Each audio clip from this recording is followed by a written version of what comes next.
الحمد لله رب العالمين والصلاة والسلام على شمس الأنبياء والمرسلين محمد بن عبد الله الأمين وعلى آله وأصحابه أجمعين ومن تبعهم بإحسان ودعا بدعوتهم إلى يوم الدين. أما بعد فأعوذ بالله من الشيطان الرجيم. بسم الله الرحمن الرحيم. هو الذي أرسل رسوله بالهدى ودين الحق ليظهره على الدين كله. وقال الله تبارك وتعالى: أعوذ بالله من الشيطان الرجيم. بسم الله الرحمن الرحيم.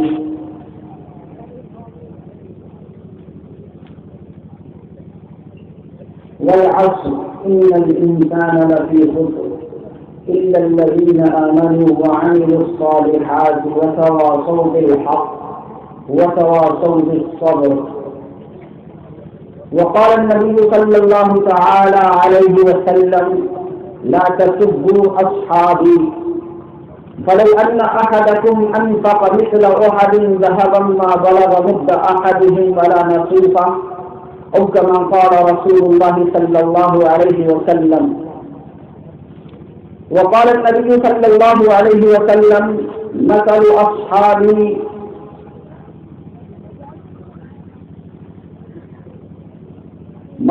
أصحابي في أمتي كالملح في الطعام لا يصلح الطعام إلا بالملح، أو كما قال رسول الله صلى الله عليه وسلم. وقال النبي صلى الله عليه وسلم: عليكم بسنتي وسنة الخلفاء الراشدين المهديين، تمسكوا بها وعضوا عليها بالنواجذ، أو كما قال النبي صلى الله عليه وسلم. صدق الله العظيم وصدق رسوله النبي الكريم، ونحن على ذلك لمن الشاهدين والشاكرين، والحمد لله رب العالمين.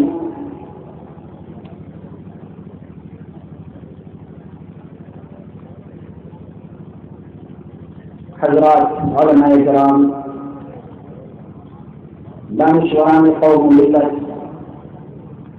برادران اسلام، تاجران شہر، عمالین علاقہ، معززین قوم ملت، غلبی اور نوجوان دوستوں، میرے عزیز دینی ایمانی بھائیوں، آپ حضرات نے معزز علماء کرام اور آئندی علاقہ کے بیانات خطابات سماعت فرمائے۔ میرے بعد مشہور و معروف خطیب محترمی و مکرمی جناب حضرت مولانا مفتی جسیم اختر صاحب دامت برکاتہم العالیہ کا نورانی علمی عرفانی خطاب آپ کو سماعت کرنا ہے۔ علاقے کی عظیم شخصیت ولی کامل ولی ربانی جناب حضرت مولانا انوار عالم صاحب قاسمی دامت برکاتہم العالیہ جلد ہی تشریف لانے والے ہیں۔ آپ حضرات ان کے وعظ سے مستفید ہونا ہے۔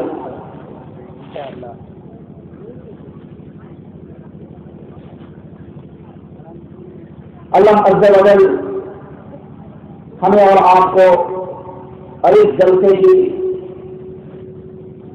مناسبت سے تشریف لانے والے معزز مہمانان گرامی اور علماء کرام کے بیانات مکمل توجہ اور انہماک سے علم و عمل کی نیت کے ساتھ سننے کی توفیق عطا فرمائے۔ حضرات گرامی،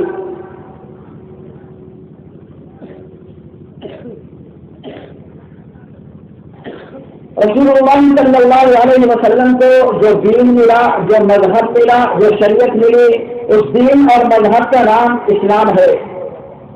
اور یہ دین اور شریعت دینے والی ذات خدا کی ذات ہے۔ یہ دین اور شریعت ہم تک پہنچانے والے جو افراد اور حضرات ہیں وہ صحابہ اکرام کی مقدس ترین ہستیاں ہیں، اور ان کے بعد ائمہ مجتہدین، محدثین کرام، بزرگان دین، یہ حضرات ہیں جن کے توسط سے، جن کے وسیلے اور واسطے سے ہم تک مکمل صحت کے ساتھ دین اسلام کی تعلیمات پہنچی ہیں۔ دین اسلام اللہ عز و جل کی طرف سے محمد الرسول اللہ صلی اللہ علیہ وسلم کے واسطے سے صحابہ اکرام کو، اور صحابہ اکرام کے واسطے سے فقہائے اعظام کو، اور ان کے واسطے سے پوری دنیا کو یہ دین اسلام ملا ہے۔ اللہ تبارک و تعالیٰ نے یہ دین اسلام دیا ہے، لہذا ہمارے اسلام کی بنیاد اللہ عز و جل کی ذات سے شروع ہوتی ہے، اور آپ کی ذات کے بعد رسول اللہ صلی اللہ علیہ وسلم کی ذات گرامی ہے۔ رسول اللہ صلی اللہ علیہ وسلم کے کسب فیض کرنے والے، آپ سے اسلامی تعلیمات کو سیکھنے والے، قرآن و سنت کا علم اور عمل حاصل کرنے والے صحابہ اکرام رضوان اللہ علیہم اجمعین کی مقدس پاکیزہ ہستیاں ہیں۔ تو سب سے پہلے جو ہمارا دین ہے، ایمان ہے، عقیدہ ہے، مسلک ہے، جو ہمارا تصور ہے، جو ہماری تعلیم ہے، وہ اللہ عز و جل کی ذات کے بارے میں ہے۔ اگر اللہ کی ذات کے بارے میں کسی کا عقیدہ صحیح نہ ہو، وہ صاحب ایمان نہیں ہے، وہ مومن نہیں ہے، وہ اسلام سے خارج ہے، وہ کافر ہے، وہ جہنمی ہے، دوزخی ہے۔ جو اللہ کی ذات کو مانتا نہ ہو، اللہ کی ذات کا انکار کرتا ہو، وہ اللہ کی ذات کا انکار کرنے والا کافر ہوا، اور اس سے کفر کی وجہ سے وہ جہنم کی، دوزخ کی بھڑکتی ہوئی آگ میں ہمیشہ ہمیشہ کے لیے ڈالا جائے گا۔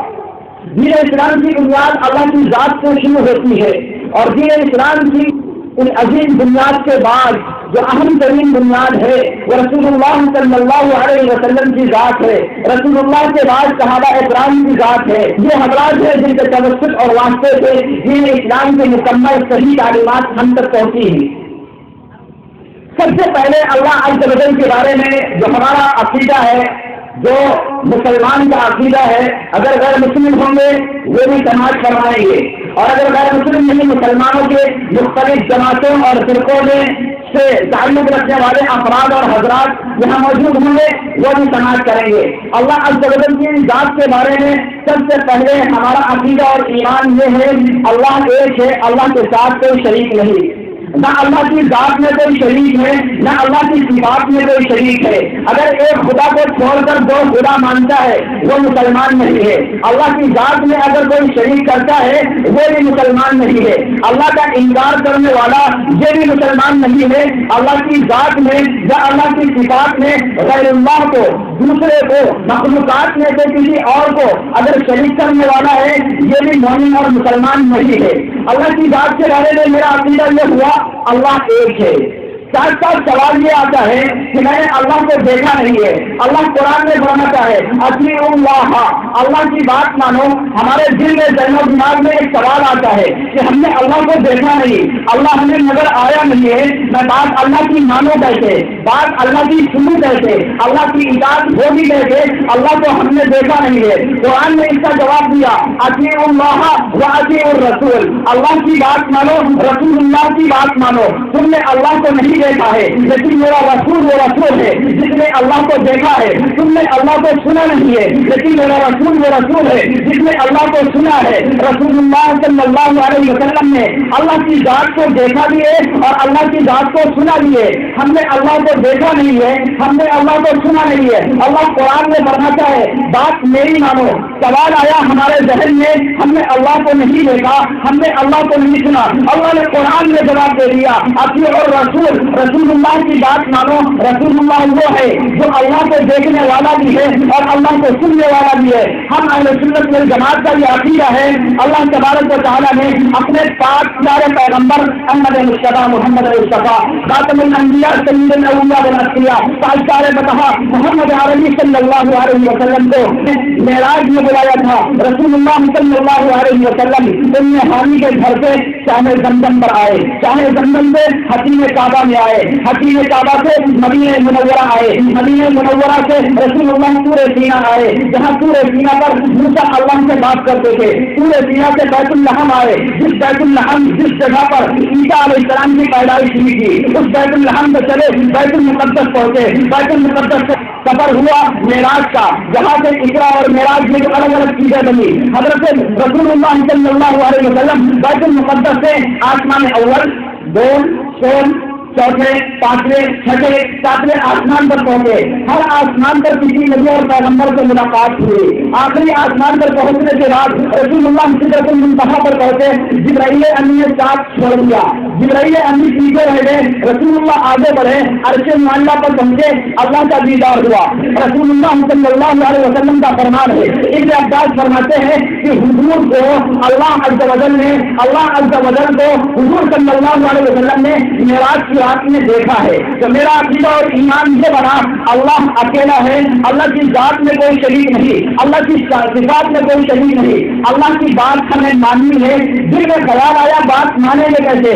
اللہ نے جواب دیا اس نبی اور پیغمبر کی بات مان دو جس نبی اور پیغمبر نے مجھے دیکھا ہے اور اسی اور نبی پیغمبر نے میری بات کو سنا بھی ہے۔ یہ جواب اللہ نے دیا۔ معراج کی رات میں رسول اللہ صلی اللہ علیہ وسلم نے اللہ کا دیدار کیا۔ یہ میرا عقیدہ اور ایمان بنا۔ معراج کی رات میں رسول اللہ صلی اللہ علیہ وسلم نے اللہ کو دیکھا۔ لوگ مجھ سے کہتے ہیں کہ مولانا آپ اختلافی بات کرتے ہیں۔ میں نے کہا کتنی غلط بات آپ کر رہے ہیں، آپ نے سوچا اور سمجھا بھی نہیں ہے۔ آپ نے میرے بارے میں کہیں گا میں اختلافی بات کرتا ہوں، نہیں، میں تو اختلافی بات نہیں کرتا ہوں، میں اتحاد کی بات کرتا ہوں، اتفاق کی بات کرتا ہوں۔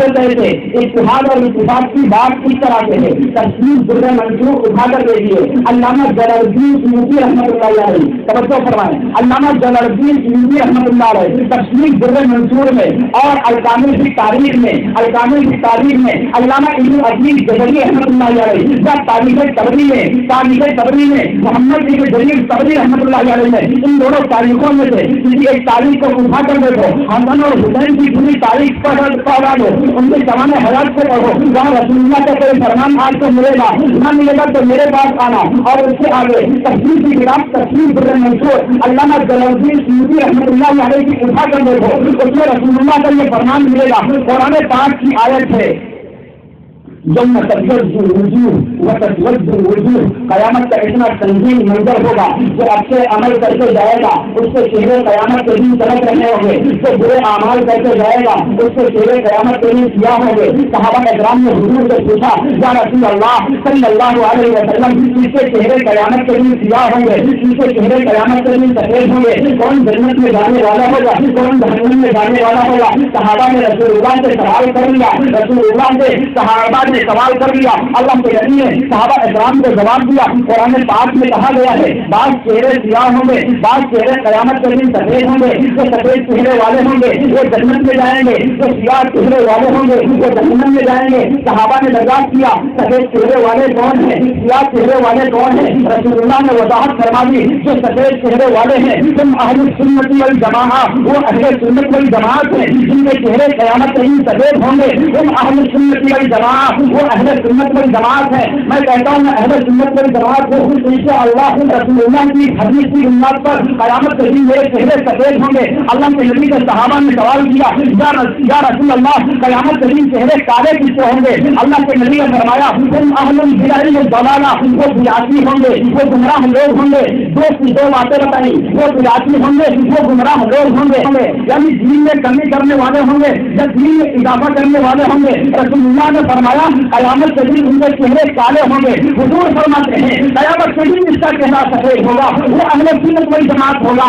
ہمارا نام اہل سنت والجماعت میں نے اپنی طرف سے نہیں رکھا ہے، میں نے اللہ سے بھیک مانگ کر کے اہل حدیث کی طرح سے اپنا نام نہیں رکھا ہے۔ ارے اہل حدیث کے مشہور و معروف عالم محمد حسین بطالوی نے درخواست کی ہے انگریز حکومت کو اگر کوئی یہاں ان کا عالم ان کا چیلا یا چمچا بیٹھا ہو بتائے۔ محمد حسین بطالوی نے ایک درخواست کی ہے، ایک اپلیکیشن دی ہے انگریز حکومت کو کہ میں تمہارا باغی نہیں ہوں، میں تمہارا دشمن نہیں ہوں، میں تم سے جہاد کرنے والا نہیں ہوں، میں تم سے لڑنے والا نہیں ہوں، مجھے لوگ وہابی کہتے ہیں، میرا نام بدل دو۔ حسین بطالوی نے درخواست کی ہے اور درخواست دینے کی وجہ سے ان اہل حدیثوں کا نام اہل حدیث انگریز نے رکھا ہے۔ میں نے کہا تمہیں انگریزوں کا دیا ہوا نام مبارک، مجھے رسول اللہ کا دیا ہوا نام اہل سنت والجماعت مبارک۔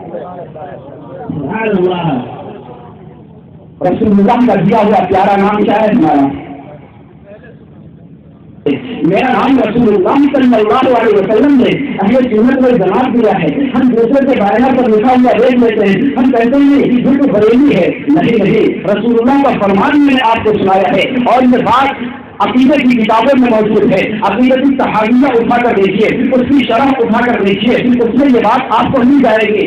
تمام عقیدے کی کتابوں میں یہ بات لکھی ہوئی ملے گی جو فرقہ جنت میں جانے والا ہے رسول اللہ نے خود متعین فرما دیا ہے، وہ فرقہ اہل سنت والجماعت ہے۔ پھر ہم رسول اللہ کے اس دیے ہوئے نام پر ناز کیوں نہ کریں؟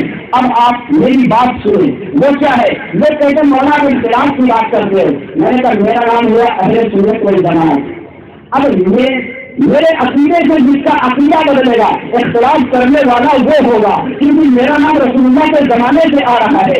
جس کا نام انگریز نے رکھا ہے، جس کا نام کسی اور نے رکھا ہے، جس کا نام خود اس نے رکھا ہے، میرا نام رسول اللہ کے زمانے سے آ رہا ہے۔ اگر میرے عقیدے کے خلاف کوئی بات کر رہا ہے، اختلاف وہ کر رہا ہے، اختلاف میں نہیں کر رہا ہوں، وہ اختلاف کرنے والا ہے، آپ اسے اختلاف کرنے والا نہیں کہتے ہیں، اور جو اختلاف کو مٹانے کے لیے رسول اللہ کی بات کرنے والا ہے آپ اسے اختلاف کرنے والا کہتے ہیں۔ خدا اس عقل سے بات آئیے، اس فہم سے بات آئیے اور یہ سوچیے اور غور کریے کون اختلاف کو ختم کرنے والا ہے، کون اختلاف کو مٹانے والا ہے۔ رسول اللہ نے فرمایا تھا کہ دیکھو جب زمانہ ایسا آئے گا، ارشاد النسائی جلد 1 میں کتاب الاعتصام بالکتاب والسنہ یہ روایت موجود ہے۔ رسول اللہ نے ارشاد فرمایا ایک زمانہ وہ آئے گا تم اختلاف دیکھو گے، انتشار دیکھو گے، لڑائی جھگڑا اور فتنہ فساد دیکھو گے، آپس میں کھینچاطانی دیکھو گے، مطلب کا اختلاف ہوگا، مذہب کا اختلاف ہوگا، دین کا اختلاف ہوگا، احکام کا اختلاف ہوگا۔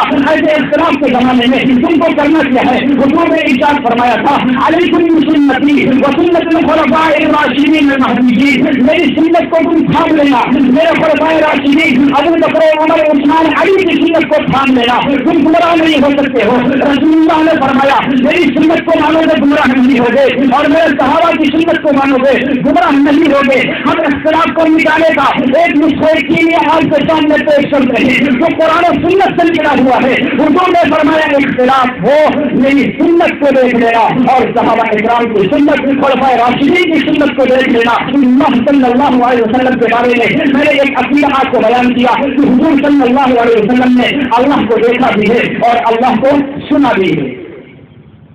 ایک بات سنیے، ایک اشکال آیا، ایک سوال آیا اللہ کے بارے میں۔ اللہ کو ہم نے نہیں دیکھا، رسول اللہ نے تو دیکھا ہے، ٹھیک ہے، رسول اللہ کی بات ہمیں ماننی ہے۔ سوال یہ ہے، مسئلہ یہ ہے اللہ کی بات ہے کہاں؟ اللہ ہے کہاں؟ ہم اسے کب دیکھیں گے اور کہاں دیکھیں گے؟ رسول اللہ نے تو دیکھ لیا. اگر اللہ کو ہم تلاش کرنا چاہے اور کوئی انٹرنیٹ پہ انگلی دبانے والا ہو، وہ گوگل میں سے سرچ کرنا چاہے تو اللہ کہاں ملے گا؟ اسے گوگل میں سرچ کرنے پر اللہ نہیں ملے گا، نیٹ پہ انگلیاں دبانے سے اللہ نہیں ملے گا. اللہ کو تلاش کرنا ہے رسول اللہ کے طریقے میں تمہیں اللہ ملے گا. اللہ کو تلاش کرنا ہے تو رسول اللہ کے طریقے میں تمہیں اللہ ملے گا. اور اللہ کو تلاش کرتے ہیں اور بتاتے ہیں کہ اللہ ہے کہاں ہے. اللہ کو تلاش کرنے کے لیے ایک اہل حدیث چلا ہے، اس نے بھی اللہ کو تلاش کیا ہے، اور ایک اہل سنت والجماعت کا وکیل چلا ہے جس نے بھی اللہ کو تلاش کیا ہے. جب دونوں اللہ کو تلاش کرتے ہوئے چلتے ہیں، اہل حدیث عرض پر پہنچتا ہے اور کہتا ہے دیکھو رسول اللہ نے عرش پر اللہ کو دیکھا تھا، اس لیے اللہ عرش پر ہے، اللہ اور کہیں نہیں ہے. یہ کس کا عقیدہ ہے؟ ذاکر نائک کا. یہ کس کا ہے؟ جگدیش کا. یہ کس کا ہے؟ تمام غیر مقلدین کا. آپ کو تو نظر آتا ہے قرآن کی آیات کا حوالہ دے رہا ہے اور ویڈیو بیان لے کر کے آئیے ذاکر نائک کے. پھر میں آپ کو بتاؤں گا اس نے 5 قرآنی آیات کا حوالہ دیا ہے، اس میں سے کوئی ایسی بھی قرآنی آیت کا اس نے حوالہ دیا ہے جس جگہ پر اس مضمون کا کوئی عطا پتہ نہیں ہے. حوالہ دیتا ہے 4 5 سال، کہیں کوئی مضمون کا عطا پتہ بھی نہیں ہوتا ہے، کہیں پر مضمون ہوتا ہے تو آدھا پیش کرتا ہے. ایک بیان شاید یہاں میرے پاس موجود نہیں ہے، لکھنؤ میں لیپ ٹاپ میں موجود ہوگا وہ بیان.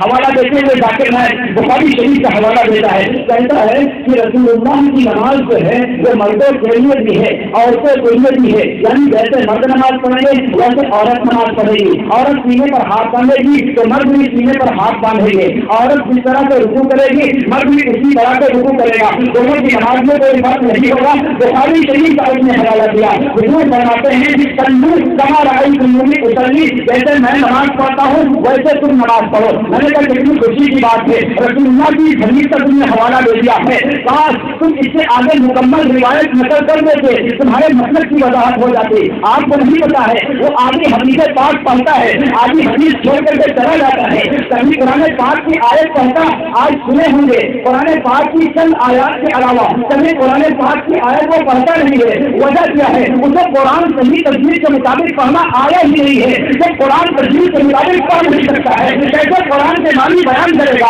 پہلے قرآن پڑھنا تو سیکھے تب قرآن بیان کرنا سیکھے. ہمارے علماء مدارس میں پہلے قرآن پڑھنا سکھایا جاتا ہے، پھر قرآن سمجھنا سکھایا جاتا ہے، پھر قرآن سمجھانا سکھایا جاتا ہے. پہلے قرآن پڑھنا سیکھنا ہے، پھر قرآن سمجھنا سیکھنا ہے، پھر قرآن سمجھانا سیکھنا ہے.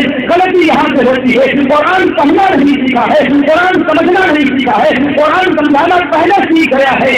وہ غلطی بھی کہاں ہوئی ہے؟ تفہیم القرآن مانا ہے قرآن کو سمجھانا. جو علماء ہوں گے سمجھ گئے ہوں گے. تفہیم القرآن مانا ہے قرآن کو سمجھانا. پہلے قرآن کو سمجھو گے تب قرآن کو سمجھاؤ گے. ہمارے مدارس میں طریقہ ہمارے اکادمی نے بنایا ہے، پہلے قرآن پڑھو پھر قرآن کو سمجھو پھر قرآن کو سمجھاؤ. وہ قرآن پڑھے بھی صحیح دینا اور قرآن کو سمجھے صحیح بھی نہ صحیح دے اور قرآن کو سمجھانا شروع کر دے، وہ کتنی غلطیاں کر سکتا ہے آپ خود سمجھ سکتے ہیں. کسی نے ڈاکٹری کا کورس نہیں کیا ہے، اس کا کوئی تجربہ ایکسپیرینس مجھے نہیں ہے اور کلینک کھول کر کے بیٹھ جائے. کتنے مریض اس کے یہاں قبرستان پہنچیں گے آپ سمجھ سکتے ہیں، اندازہ لگا سکتے ہیں. اس لیے ہمارے اکادمی نے طریقہ بنا دیا ہے، پہلے قرآن پڑھو پھر قرآن سمجھو پھر قرآن کو سمجھاؤ. وہ قرآن آیات کے لیے نہیں پڑھتا ہے کہ قرآن صحیح سے پڑھنا آتا نہیں ہے. آپ نے سمجھا 4 4 5 5 حوالے دے دیے. نہیں میرے دوستوں، قرآن پاک کے حوالے دینے پر مت جاؤ. جو قرآن پاک کی آیات پڑھ کر سناتا ہو اور مکمل آیت پڑھ کر کے مکمل معنی آپ کو بتاتا ہوں، بخاری کی مکمل روایت پڑھ کر کے اس مکمل روایت کا ترجمہ کر کے آپ کو بتاتا ہوں. آدمی روایت پڑھ کر کے آدھا مطلب آپ کو سمجھاتا نہ ہو تو سمجھ لیجیے بات سچ آ رہی ہے. اور اگر آدھا آ رہا ہے آدھا چھپایا جا رہا ہے تو یہ قتل ہے، یہ فریب ہے، یہ خیانت ہے، یہ بدگیانی ہے، یہ دین کی صحیح ترجمانی نہیں، یہ ضلالت اور گمراہی ہے. ایسی ضلالت اور گمراہی نہ ہم نے کبھی قبول کی ہے، نہ ایسی ضلالت اور گمراہی ہم کبھی قبول کریں گے. اللہ ہمیں اس شر سے اور اس فتنے سے محفوظ رکھے. تو رسول اللہ صلی اللہ علیہ وسلم کے بارے میں نے ایک بات آپ کو بتائی. تو اب غیر مقلدین کا عقیدہ یہ ہوا, توجہ کریں, غیر مقلدین کا عقیدہ یہاں پر آپ کو انشاءاللہ لطف آئے گا اور کام کی علمی بات آپ کو سمجھ میں آئے گی اگر اللہ نے چاہے. رسول اللہ صلی اللہ علیہ وسلم کے بارے میں غیر مقلدین کا عقیدہ یہ ہوا, اللہ کے بارے میں اللہ کے بارے میں غیر مقلدین کا عقیدہ یہ ہوا اللہ عرش پر ہے. دلیل جاتی ہے جب اللہ معراج میں گیا, جب رسول اللہ معراج میں گئے تھے تو اللہ سے ملاقات کہاں ہوئی تھی؟ بولے بھائی, کہاں ملاقات ہوئی تھی؟ عرش پر ملاقات ہوئی تھی. تو وہ کہتے ہیں عرش پر ملاقات ہوئی تو اللہ عرش پر ہے. قرآن کی آیت پیش کر دی, سورہ طٰہٰ میں موجود ہے, سورہ آراف میں موجود ہے, اور بھی کئی مقامات پر موجود ہے. ثم استوى على العرش, اللہ عرش پر مستوی ہے. قرآن کی آیت میں اس نے پیش کر دی اور معراج کا واقعہ بھی آپ کو سنا دیا. اب آپ کہیں گے اللہ عرش پر ہے, اللہ ہر جگہ نہیں ہے.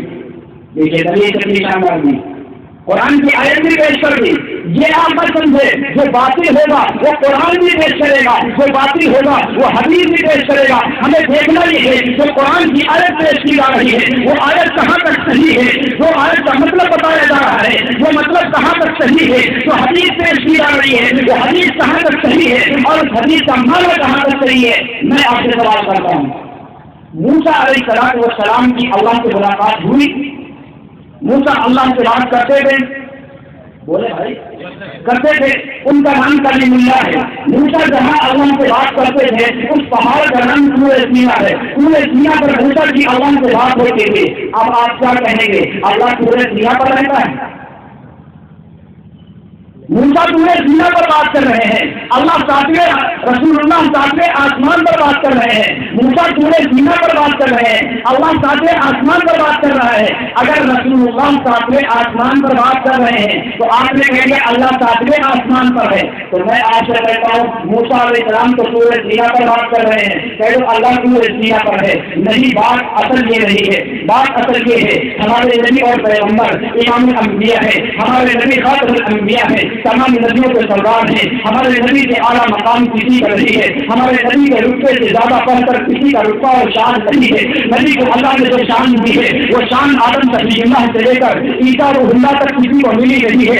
اصل واقعہ یہ ہے موسیٰ کا مقام کم تھا, اصل واقعہ یہ ہے عیسیٰ کا مقام کم تھا. موسیٰ علیہ السلام پورے سیاہ پر گئے ہیں, اللہ کی وحی پورے سیاہ پر آ رہی ہے. عیسیٰ علیہ السلام ابھی زندہ آسمان پر موجود ہے. عیسیٰ کا مقام میرے نبی سے کم ہے, آسمان پر موجود ہے, لیکن میرے نبی کا مقام تمام نبیوں سے اعلیٰ ہے. اللہ بتانا یہ چاہ رہا تھا موسیٰ تو پورے سینا پر بات کر چکا ہے, اگر نبی خانے کعبہ میں بات کرے گا لوگ تو کہیں گے دونوں نبیوں کا مقام برابر ہو گیا. لوگ تو سوچیں گے پورے سینا پر موسیٰ نے بات کر دی, کعبہ میں رسول اللہ نے بات کر دی, پھر فضیلت کیا ہوئی؟ اللہ نے بتایا نہیں, موسیٰ پہاڑ پر گئے ہیں, پہاڑ کی بلندی کم ہے, میں رسول اللہ کو ایسی بلندی پر لا کر بات کروں گا اس بلندی پر کوئی پہنچ نہیں سکتا ہے. اللہ کے نبی کے مقام کو بتانے کے لیے, رسول اللہ کی افضلیت کو بتانے کے لیے, نبی کے شان مقام کو بتانے کے لیے اللہ عز و جل نے میرے نبی اور پیغمبر کو ساتویں آسمان نہیں عرش معلیٰ سے اوپر بنا لیا. اگر عرش معلیٰ سے نیچے رہتا, اگر عرش معلیٰ سے نیچے میرا نبی رہتا, عرش فخر کر سکتا تھا, عرش فخر کر سکتا تھا, عرش بھی کہہ سکتا تھا, عرش بھی تو اللہ کی مخلوق ہے, عرش بھی کہہ سکتا تھا میں نبی سے اعلیٰ ہوں. اللہ نے فرمایا نہیں. جب بیت المقدس نیچے ہو گیا ہے, جب کعبۃ اللہ نیچے ہو گیا ہے, جب ساتوں زمینیں نیچے ہو گئی ہیں, سارے نبی کی قبریں نیچے ہو گئی ہیں, ساتوں آسمانوں پر جتنے فرشتے ہیں وہ بھی نیچے ہو گئے ہیں, ناری نوری عرشی فرشی سارے کے سارے نیچے ہو گئے ہیں, انبیاء اور شہداء نیچے ہو گئے ہیں, تمام اصفیاء اولیاء نیچے ہو گئے ہیں. عرش پوری نیچے ہوگا. عرش کے اوپر رسول اللہ کو بلایا ہے اور اللہ سے ہم کلامی ہوئی ہے رسول اللہ کی, تاکہ پتہ چل جائے میرے نبی اور پیغمبر دنیا کی ساری مخلوقات حتیٰ کہ تمام نبیوں اور پیغمبروں اور تمام فرشتوں سے اعلیٰ برتر بالا ہے.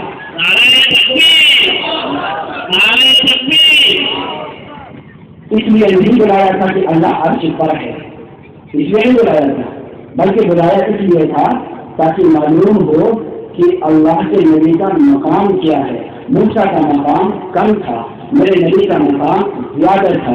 موسیٰ کو پورے سینا پر بلایا ہے اور رسول اللہ کو عرش پر بلایا ہے, رسول اللہ کے مقام کو بتلانے کے لیے. اب ہمارا عقیدہ کیا بنا؟ اللہ ہر جگہ ہے. اللہ بڑی عقیدہ ہے, اللہ کہاں ہے؟ کیا بولیں گے آپ؟ اللہ ہر جگہ ہے۔ ایک اور سوال آتا ہے، دل کرتا ہے بیان کر دوں، بات بہت ساری ہے، وقت کم سے کم اور کم سے کم تر ہے، بہت ہی کم وقت ہے، لیکن وہ بات بیان کر دیتا ہوں۔ آپ سے کوئی غیر مسلم بھی سوال کر سکتا ہے، اور غیر مسلم نہیں تو غیر مقلد سے بدتمیز سوال ضرور آپ سے کرے گا۔ وہ کیا سوال کرے گا؟ جب اللہ ہر جگہ پر ہے تو بتاؤ اللہ لائبریری میں بھی ہے؟ آپ بتاؤ، سوال ہو سکتا ہے؟ نہیں ہو سکتا ہے سوال؟ ارے ہو سکتا ہے۔ جب آپ کہیں گے اللہ ہر جگہ پر ہے تو سوال کیا بنے گا؟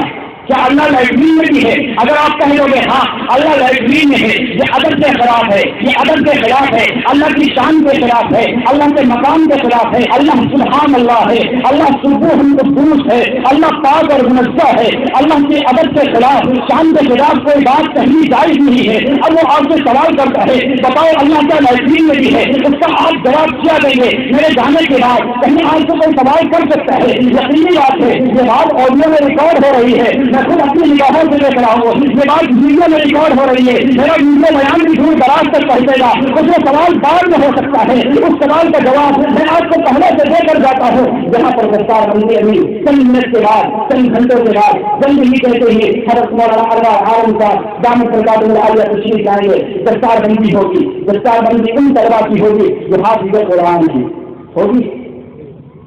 توجہ کے ساتھ نقطہ سماعت کریں گے، ہمیشہ ہمیشہ کے لیے اللہ کے بارے میں انشاءاللہ غلط فہمی نہیں ہوگی، انشاءاللہ اللہ کے بارے میں غلط فہمی نہیں ہوگی۔ آپ سے کوئی کہے گا اللہ کا لائبریری میں بھی ہے کہہ سکتا ہے، اس کا جواب سنیں۔ آپ آنے والے شخص سے پوچھے یا حافظ قرآن موجود ہو، اس حافظ قرآن سے پوچھیں آپ حافظ ہیں؟ ارے حافظ قرآن جو ہوگا وہ کیا بولے گا؟ ارے بتائیے بھائی، حافظ ہے یہی بولے گا نا۔ اب حافظ کس کو کہتے ہیں؟ حافظ کے معنی حفاظت کرنے والا۔ حافظ کے معنی آپ کسی عالم سے پوچھو، مجھ سے نہ کہیں، جس سے چاہو پوری دنیا میں پوچھو، حافظ کے معنی، ارے حافظ کے معنی مجمع حفاظت کرنے والا۔ آپ سے میں پوچھوں کہ آپ 1,00,000 روپے کی حفاظت کر رہے ہیں تو آپ کے پاس 1,00,000 ہوگا تب تو حفاظت کرو گے، اور 1,00,000 نہیں ہوگا تو کیسے حفاظت کرو گے؟ بات سمجھ آ رہی ہے؟ کسی چیز کی حفاظت اس وقت ہوتی ہے جب وہ چیز موجود ہو، اگر وہ چیز موجود نہ ہو تو اس کی حفاظت نہیں ہوتی ہے، وہ چیز ہوگی تو حفاظت ہوگی، چیز موجود نہیں ہوگی تو حفاظت نہیں ہوگی۔ میں کہہ دوں میرے گھر میں 1 ارب روپیہ محفوظ ہے تو محفوظ کب ہوگا؟ جب موجود ہوگا تو محفوظ ہوگا، موجود ہی نہیں ہوگا تو محفوظ کہاں سے ہوگا؟ تو حافظ سے ہوگا، قرآن اس کے سینے میں ہوگا تب تو قرآن کی حفاظت کرتا ہوگا، قرآن سینے میں نہیں ہوگا تو قرآن کی حفاظت نہیں کرتا ہوگا۔ اب حافظ قرآن سے پوچھیے آپ حافظ قرآن ہے؟ وہ بولے گا جی ہاں میں حافظ قرآن ہوں۔ حافظ کے معنی قرآن کی حفاظت کرنے والا ہوتا ہے۔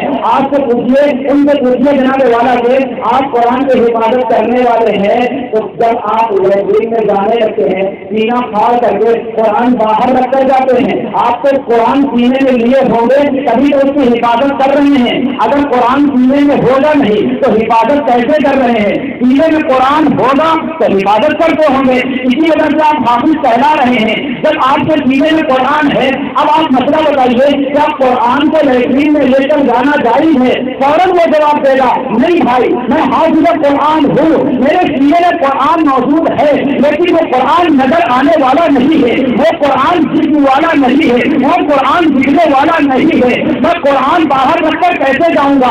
آپ کہہ لیجیے اللہ وہ ہے جو اللہ نظر آتا نہیں ہے، بغیر دیکھے ہوئے اللہ ہر جگہ موجود ہے، ادھر ادھر لے جانے کی ضرورت اسے پڑتی ہے جو چیز جسم والی ہو، قرآن باہر رکھنے کی ضرورت اس لیے نہیں پڑی کہ قرآن اندر ہے لیکن اس کا جسم نہیں ہے، وہ دکھنے والا نہیں ہے۔ اسی طرح سے اللہ ہر جگہ موجود ہے لیکن اللہ جسم کے پاک ہے، جس طرح سے حافظ قرآن کے سینے میں قرآن موجود ہے لیکن جسم سے پاک ہے، اسی طرح اللہ بھی ہر جگہ موجود ہے لیکن جسم سے پاک ہے۔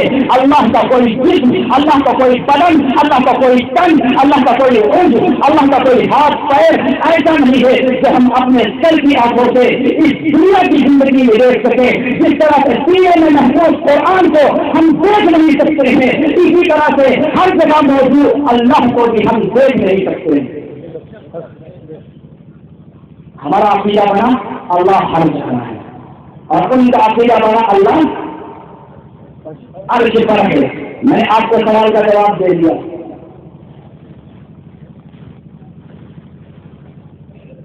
اس کے آگے دوسرا رخ دیکھیے, اللہ کے بعد رسول اللہ کا موقع آتا ہے. میں کہتا ہوں رسول اللہ صلی اللہ علیہ وسلم دنیا کے اندر آئے, حضرت عبداللہ کے بیٹے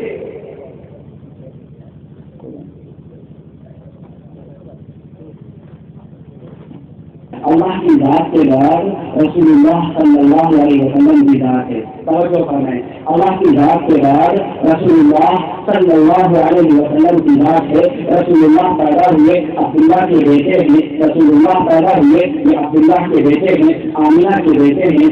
آمینہ کے گھر میں عبداللہ کے گھر میں رسول اللہ پیدا ہوئے ہیں. 40 سال کی عمر ہوئی ہے, 41ویں سال کا پہلا دن ہے, آپ کو نبی بنایا گیا ہے. 53 سال کی عمر ہوئی ہے, رسول اللہ ہجرت کر کے مدینہ گئے ہیں.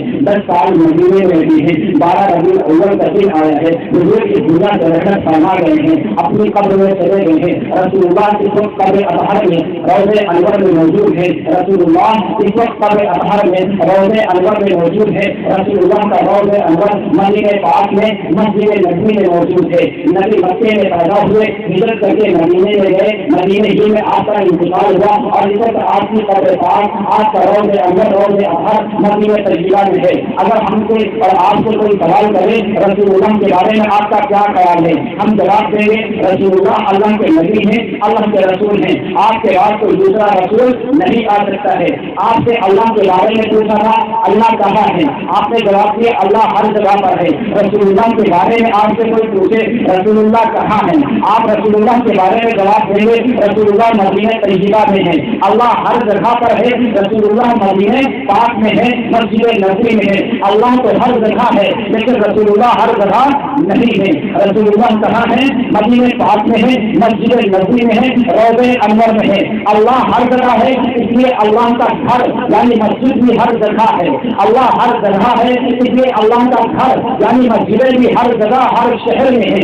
اللہ کا نبی ہر جگہ نہیں ہے, اس لیے اللہ کے نبی کا گھر, اللہ کے نبی کا گھر یعنی قبر یعنی روضہ یہ بھی ہر جگہ نہیں ہے, یہ مدینے میں ہے. اب آپ کو کوئی کہہ دے گا, ابھی عالم کا بیان کر رہے تھے کہ جتنے مدرسے ہیں یہ اللہ کے نبی کے گھر ہیں, اللہ کے نبی کے گھر ہیں. تو نہیں, یہ ہمارے اکابرین بھی صحیح بول رہے ہیں, کوئی بھی غلط نہیں بول رہا ہے. یہ اللہ کے نبی کے جو گھر ہیں یہ نبی کے مہمانوں کے لیے گھر ہیں, اور وہ نبی کا گھر نبی کے لیے ہے. یہ سارے گھر نبی کے مہمانوں کے لیے ہیں, اور وہ گھر نبی کے لیے ہے. جو گھر نبی کے لیے ہے روضہ انور وہ مسجد نبوی میں ہے, وہ روضہ انور مدینہ پاک میں ہے. اور جو گھر نبی کے مہمانوں کے لیے ہے وہ ہر جگہ پر ہر شہر میں اور دنیا کے ہر جگہ ہے. جن کو مدارس کہتے ہیں, جن کو مکاتب کہتے ہیں, جن کو دینی جامعات کہتے ہیں, جن کو پڑھنے پڑھانے کی جگہ کہتے ہیں. اللہ کا گھر ہر جگہ ہے, نبی کے مہمانوں کا گھر بھی ہر جگہ ہے. اور اللہ کے نبی کا پاک پیغمبر کا گھر جہاں نبی رہتے ہیں وہ روضہ انور مسجد نبوی میں ہے. اس لیے ہم کہتے ہیں اللہ ہر جگہ پر ہے, اللہ کا گھر ہر جگہ پر ہے. نبی کے مہمان, نبی کے وارثین, علماء اور طلبا ہر جگہ ہے. کچھ کہاں ہے کچھ کہاں ہے, تو ان کا گھر بھی ہر جگہ پر ہے. لیکن نبی مدینہ پاک میں ہے, اس لیے اس کا روضہ, اس کا گھر بھی مدینہ پاک میں ہے. نبی ہر جگہ نہیں ہے تو اس کا گھر بھی ہر جگہ نہیں ہے. اہل سنت والجماعت کے جو عقیدے میں آپ کے سامنے اللہ کے بارے میں ایک رسول اللہ صلی اللہ علیہ وسلم کے بارے میں عرض کیا. رسول اللہ کے بعد جو موقع آتا ہے وہ صحابہ اکرام رضوان اللہ علیہ اجمعین کا پاک مقدس ہستیوں کا تذکرہ ہے. صحابہ اکرام رضوان اللہ علیہ اجمعین کی تعداد تقریباً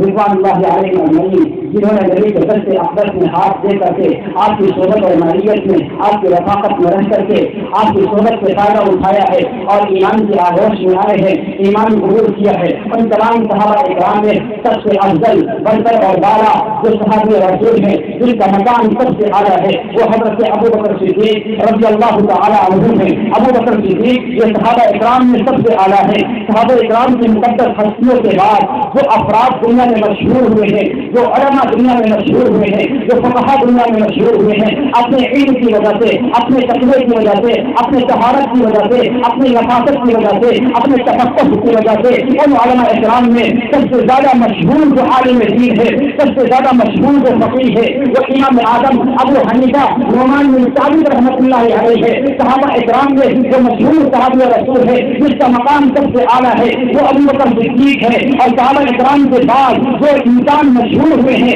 تابعین میں، محدثین میں، فقہا میں، اس میں سب سے مشہور جو نام ہے وہ امام اعظم ابو حنیفہ رحمۃ اللہ علیہ کا ہے۔ ابو بکر صدیق کا بھی اپنی نام علماء اور طلبہ کے علاوہ بہت کم لوگ جانتے ہیں۔ امام اعظم ابو حنیفہ کا اصلی نام، امام اعظم ابو حنیفہ کا اصلی نام علماء اور طلبہ کے علاوہ بہت کم ہی لوگ جانتے ہیں۔ ابو بکر صدیق کا اصلی نام عبداللہ ہے۔ ابو بکر صدیق کا اصلی نام عبداللہ ہے۔ امام اعظم ابو حنیفہ کا اصلی نام نعمان ہے۔ کسی نے مجھ سے کہا امام اعظم ابو حنیفہ کا نام ابو حنیفہ اس لیے رکھا گیا کہ ابو حنیفہ کو مسئلہ معلوم نہیں تھا، انہوں نے اپنی بیٹی حنیفہ سے جا کر کے مسئلہ پوچھا، حنیفہ نے مسئلہ بتا دیا، اس لیے ان کا نام ابو حنیفہ رکھا گیا۔ یہی بات جلدی سے ہی کہی، میں نے کہا کتنا کم عقل ہے، اگر تھوڑا سا پڑھ لیا ہوتا ابو حنیفہ کی بات کو پڑھ لیا ہوتا، ان کی سیرت اور کرانے کو پڑھ لیا ہوتا، بات سمجھ میں آ جاتی کہ امام اعظم ابو حنیفہ کی کوئی بیٹی تھی ہی نہیں، امام اعظم ابو حنیفہ کی کوئی بیٹی تھی نہیں۔ جب ابو حنیفہ کی کوئی بیٹی نہیں تھی تو امام اعظم کا نام ابو حنیفہ کیسے ہوگا؟ ایسا نہیں ہے، ابو حنیفہ کا نام ان کی بیٹی کی وجہ سے ابو حنیفہ نہیں پڑا ہے، کوئی دوسری وجہ ہے۔ ابو بکر صدیق کا اپنی نام عبداللہ ہے، امام اعظم ابو حنیفہ کا اپنی نام نعمان ہے۔ اگر عبداللہ کسی کو معلوم نہیں ہے بہت کم لوگ جانتے ہیں، اگر نعمان بھی کسی کو معلوم نہیں ہے بہت کم لوگ جانتے ہیں۔ بعض مسئلہ اللہ انتظام ایسا کرتا ہے، اس انتظام کی برکت سے یہ ہوتا ہے اپنی نام لوگ بھول جاتے ہیں، کوئی دوسرا نام مشہور ہو جاتا ہے، کسی کوئی بھی وجہ ہوا کرتی ہے۔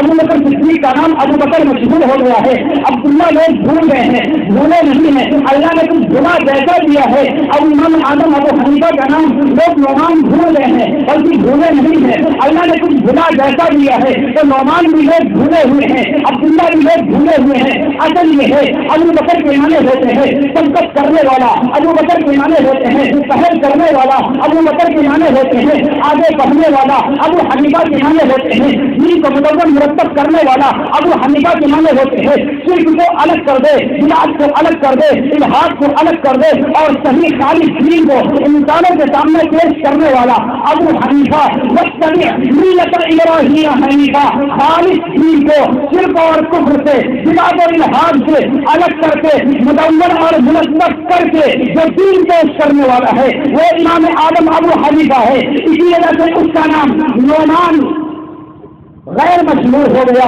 اور اس کا نام امام اعظم ابو حنیفہ یہ زیادہ مشہور ہو گیا۔ علامہ جلال الدین سیوطی فرماتے ہیں اول من دون علم الشریعہ فهو الامام اعظم ابو حنیفہ، سب سے پہلے جنہوں نے دین کو مدون اور مرتب کر کے شرک کو، کفر کو، الحاد کو، بدعت کو، ضلالت کو، گمراہی کو کاٹ چھانٹ کر کے صحیح خالص دین جس نے پیش کیا ہے وہ امام اعظم ابو حنیفہ ہے۔ نعمان نام ہم اور آپ بھول گئے، ابو حنیفہ نام اللہ نے اسی وجہ سے ان کا مشہور کر دیا۔ نعرہ تکبیر، نعرہ تکبیر۔ حضرت علامہ مولانا شمس العظم صاحب مدرسہ تعلیم قرآن۔ اسی طرح سے عبداللہ اصلی نام ہم بھول گئے، وجہ کیا ہے؟ اللہ کے نبی نے دین پیش کیا، حضرت عبداللہ یعنی ابو بکر صدیق نے سب سے پہلے دین قبول کیا، دین قبول کرنے میں پہل کی ہے ابو بکر صدیق نے، اس لیے ان کا نام ابو بکر پڑا ہے۔ رسول اللہ نے شادی کرنی چاہیے، اللہ نے خواب میں دکھایا، اللہ نے خواب میں دکھایا حضرت عائشہ صدیقہ سے رسول اللہ کی شادی ہو رہی ہے، حضور نے کہا تمہاری بیٹی عائشہ سے میری شادی ہونی ہے۔ ابو بکر صدیق نے پہل کی ہے، اپنی تمہاری بیٹی اور عبداللہ کو دے دی ہے،